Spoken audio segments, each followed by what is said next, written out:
Alors attention, l'intelligence artificielle de Google vient de tout chambouler dans la recherche en ligne. Et ça veut dire que si on crée du contenu aujourd'hui, eh bien notre stratégie est probablement déjà dépassée. On va voir ensemble comment faire pour s'adapter. Le classement n'a plus d'importance. Bon, on commence fort avec cette phrase. C'est une idée assez radicale et elle pose vraiment les bases de tout ce qu'on va analyser. Parce que si être numéro 1 n'est plus le but du jeu, alors c'est quoi le nouvel objectif ? Et voilà le cœur du problème. C'est un basculement complet de la stratégie.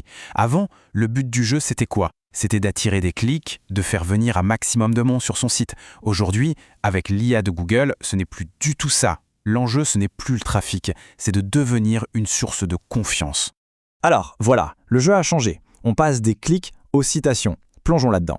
Il faut bien comprendre que Google n'est plus dans le business du trafic. Non, aujourd'hui Google est dans le business des réponses. Et cette petite différence, en fait, elle change absolument tout pour quiconque crée du contenu. Regardez ce chiffre, 59%. C'est énorme.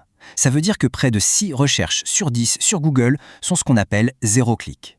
Concrètement, la plupart des gens trouvent leurs réponses directement sur la page de Google, sans même avoir besoin de cliquer sur un lien. Donc, si toute la stratégie repose sur le fait d'attirer du trafic sur son site, eh bien, c'est un peu comme parier sur un cheval qui a déjà perdu la course. Alors forcément, la question qui tue, c'est si les clics ne sont plus l'objectif, qu'est-ce qui compte vraiment maintenant ? Si ce vieux modèle s'effondre, vers quoi on doit se tourner ? Eh bien la réponse, elle nous fait entrer dans une économie complètement nouvelle. Bienvenue dans ce qu'on appelle l'économie de la citation. Le nouveau terrain de jeu, c'est ça. Le but, ce n'est plus d'être premier dans les résultats de recherche, le but, c'est d'être cité par l'IA quand elle génère une réponse. C'est aussi simple que ça. Si l'IA ne vous cite pas comme source, vous êtes invisible. La bataille, ce n'est plus pour la première place, c'est pour être la référence. D'accord, mais alors comment l'IA décide qui elle va citer ? En fait, elle regarde des preuves de crédibilité bien réelles, pas juste les vieux trucs de SEO. Elle cherche quoi ? D'abord, une autorité reconnue dans un domaine. Ensuite, des mentions par d'autres publications qui sont elles-mêmes de confiance. Elle a aussi besoin de données bien structurées pour pouvoir les comprendre facilement.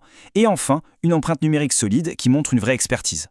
Bon, passons à la stratégie concrète. La première, c'est celle-ci. La complexité devient un avantage. Ça peut paraître contre-intuitif, mais dans ce nouveau monde, la complexité n'est plus un obstacle. C'est une chance. C'est même le principal avantage concurrentiel. Et ce graphique le montre parfaitement. Regardez, plus une question est longue et donc complexe, plus l'IA fait appel à une source experte pour y répondre.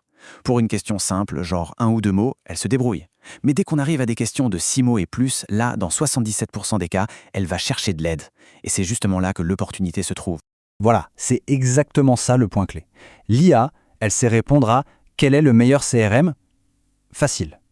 Mais si on lui demande « Quel est le meilleur CRM pour une boîte SaaS qui gère des équipes de vente sur 3 continents différents ?» Ah, là tout de suite, il lui faut de la nuance, du contexte. En gros, elle a besoin d'experts. Et c'est là qu'on entre en jeu. Ça résume parfaitement le changement de cap. Avant, la stratégie, c'était de viser des mots-clés très larges, avec beaucoup de volume. Aujourd'hui, ça ne marche plus.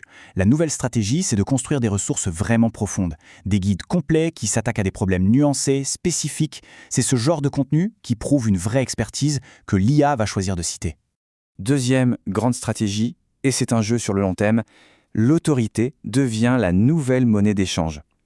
Il faut voir tout ce qui est SEO technique, les mots-clés, les backlinks, tout ça, non pas comme la clé pour gagner, mais juste comme le ticket d'entrée, pour avoir le droit de jouer.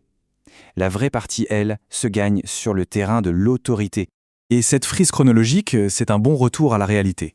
Construire une autorité, une vraie, celle que l'IA va reconnaître et à laquelle elle va faire confiance, ça ne se fait pas en un mois. C'est un marathon, pas un sprint. Au bout d'1 an, on a une première empreinte. Au bout de 3, la reconnaissance commence à grandir. 5 ans, on a une présence établie. Mais pour devenir une autorité vraiment reconnue, les données montrent qu'il faut plutôt viser 10 ans. 10 ans d'efforts constants. Et c'est là qu'intervient ce concept de taxe d'autorité. C'est quoi ? C'est tout simplement l'investissement constant sur le long terme qu'il faut fournir pour bâtir une marque crédible aux yeux de l'IA.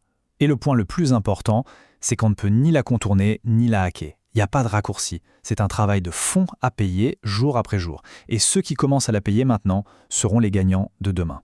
Alors concrètement, comment on fait pour payer cette fameuse taxe ? Voilà la feuille de route. Premièrement, il faut publier de façon régulière là où c'est pertinent. Deuxièmement, il faut être mentionné par des publications qui sont elles-mêmes des références. Troisièmement, utiliser des données structurées, le fameux balisage schéma, pour que l'IA comprenne de quoi on parle. Et enfin, quatrièmement, créer du contenu qui va vraiment au fond des choses, qui montre une vraie expertise. Et il faut bien comprendre un truc. Tout ça, ça ne concerne pas que Google. Loin de là. Le futur de la recherche, ce n'est pas une seule destination. C'est partout.